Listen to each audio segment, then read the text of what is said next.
How was your experience on Sideways? It was great. I unintentionally matched the decor, so I feel like it was meant to be. Tell me why you picked Juicy.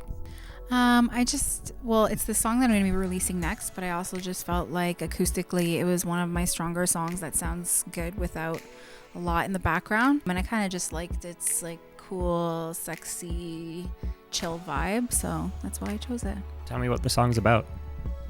So the song is kind of all about like savoring those beginning moments of a relationship and not rushing past them just to kind of,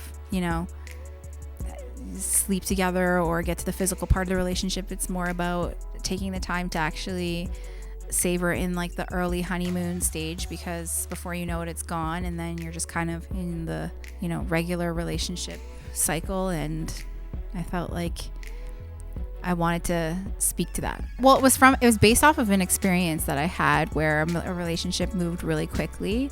And then it just ended up becoming like just bigger than I expected, in terms of just moving from a simple, easy breezy relationship to like a full blown commitment.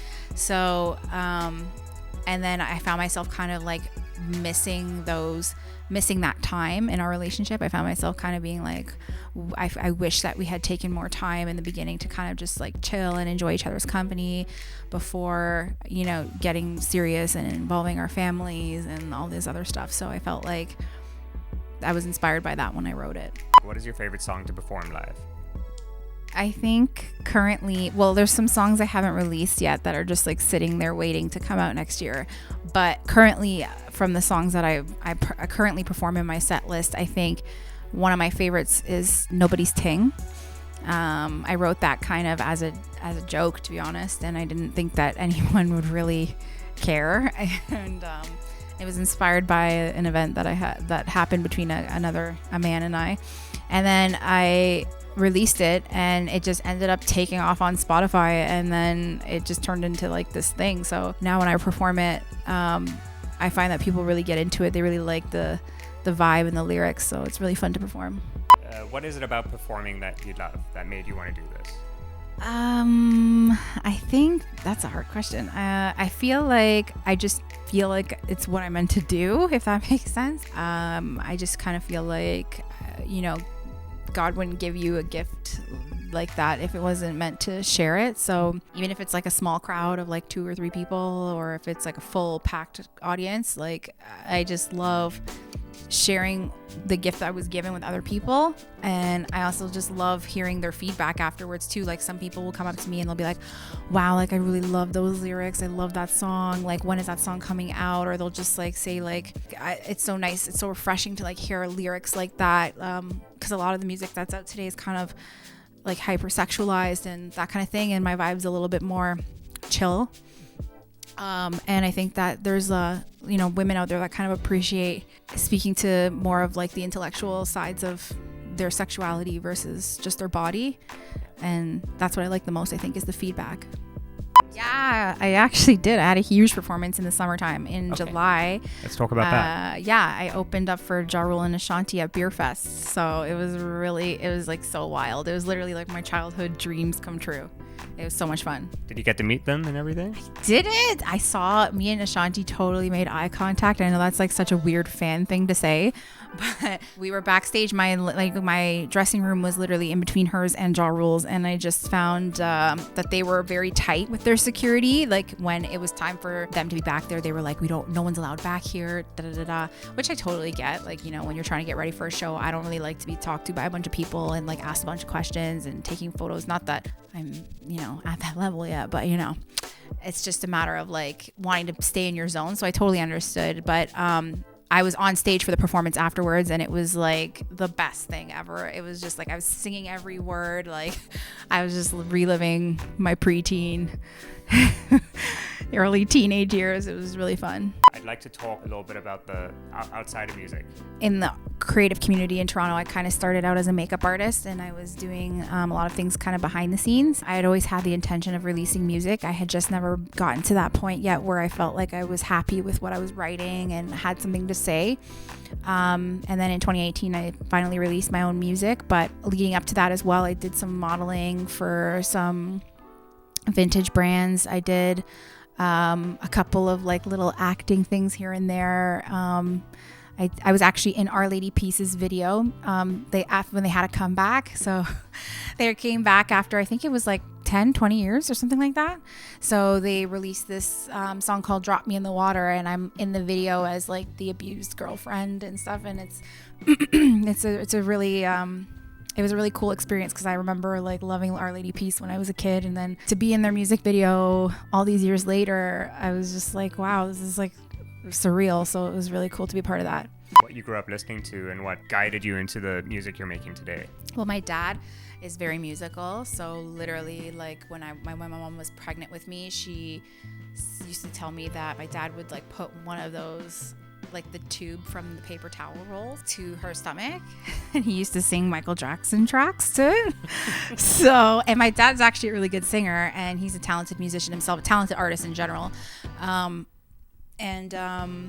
Yeah, so I guess that's when and around, I think like 4 years old is when I discovered that I could really sing. Like I would sing like Pocahontas songs, like from my Disney movies, like on the top of my lungs. And my mom was like, oh my God, like, and then she would have people like over, and she'd make me sing in front of them. It was like this whole thing. And I literally feel like this is every singer's story. Like they learned that they could sing when they were 4. And I feel like there's something about that age there of discovery where you like figure out that you have that gift. But yeah, so my story is very similar to a lot of singers in that way. But my dad used to scratch records. My dad was also part of like a breakdancing group that brought breakdancing to Toronto when it was just big in New York and like in the 80s.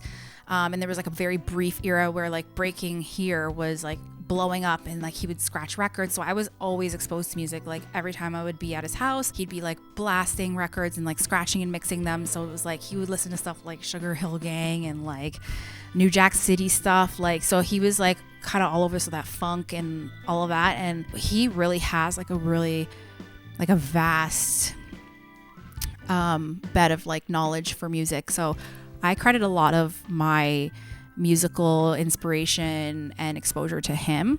My mom also really loved R&B too. Like she always played like Faith Evans and Tupac and Mary J. Blige. So growing up, like I feel like I was exposed to the best of the best, and it was like the 90s era when like they were listening. So it was just like this golden era of music that I was exposed to. So I really feel like it's just always been such a huge part of my life. What is it about music that you don't necessarily like these days? I think what I don't like is the industry. Like it's not so much the artists. Like I think there's a lot of talented artists, but I feel like once the industry gets involved, then you just get like kind of carbon copies of everybody. Like they find a model that works, and then they're just like, okay, let's recreate that 500 times. And then that's all that is sort of the mass market. So it's like, then it feels like that's the only music that's out there. Then you have to really like dig to find artists that are giving you that depth and variety that you're looking for. I feel like the pendulum is swinging back the other way though. I feel like a lot of people are really trying to like find those artists that are like the hidden gems, and they're going out of their way to do that because they're tired of it. But I just feel like there's a huge emphasis of like just over sexualizing women and like it being all about their bodies and their looks. And I just feel like it's really refreshing to see someone like Lizzo, who's super talented and maybe doesn't fit the ideal, but like to be so successful just because she's talented. You know what I mean? I think that's where it's going. I really hope that that's where it's going. And yeah, I feel like it just needs to be a little bit more in the hands of the people versus like big companies that just want to market a person, not the music, you know? Right. Or even just market a number because that's what they are to them almost. Yeah, right? exactly. Where do you find new music? So I'm really bad with this. I actually am terrible at it because I listen to the same artist over and over again. I just feel like I haven't yet found a modern day artist that right now where I listen to their track. Like, of course, I hear songs and I'm like, oh, this is a good track, like, you know, for the time.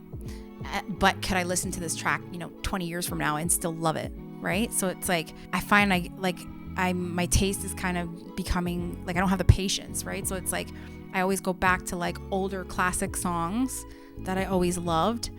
And some of like my big inspirations, I listen to them all the time. I don't really try to discover new artists. Again, also too, because I don't really want my style to be influenced by what's out right now. Because I feel like if I listen to too much of what's new, that my music's gonna sound like theirs. So I try to stay away from it, to be honest, especially when I'm writing. I hear it here and there and it's cool, but like it's not anything that I'm like, oh, I go out of my way and I'm like, I gotta hear this song again, like, you know. And I think that's what's missing is like that, like those classic songs that are just like timeless. So if you could form like a super group, who would be in your band? I wouldn't take a band. You know what I would take? I would take whoever was the musical director of Beyonce's Coachella performance.